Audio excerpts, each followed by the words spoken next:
Hi hello welcome to Suresh kitchen. வாங்க முருங்கீரை soup எப்படி செய்யுதுன்னு பார்க்கலாம். பேன் வச்சு ஒரு ஸ்பூன் நெய் இல்லைன்னா ஆயில் சேர்த்து ஜீரகம், இஞ்சி, பூண்டு, சின்ன வெங்காயம் சேர்த்து ஒரு நிமிஷம் நல்லா கலந்து விடணும். தக்காளி ஒன்று கட் பண்ணி சேர்த்துக்கிறோம்.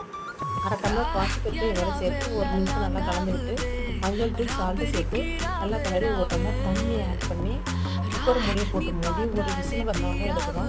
பருப்பு ரெடி ஆகிடுச்சு. இதோட முருங்கீரை சேர்த்துக்கிறோம். ஒரு டம்ளர் தேங்காய் பாலையும் சேர்த்து கலந்து விட்டு ஒரு விசில் விட்டு எடுக்கணும். நல்லா கீரை ஆனதுக்கப்புறம் பருப்பின் கீரையும் நல்லா குறைன்னு அரைச்சி இந்த சூப்பர் ஆட் பண்ணி கலந்து விடணும். ஒரு டம்ளர் தேங்காய் பாலையும் ஆட் பண்ணி நல்லா கலந்து மிளகு வேறவும் சேர்த்து கலந்துட்டு இருக்கணும். முருங்கீரை சூப் ரெடி. லைக் பண்ணுங்கள், ஷேர் பண்ணுங்கள், சப்ஸ்கிரைப் பண்ணுங்கள்.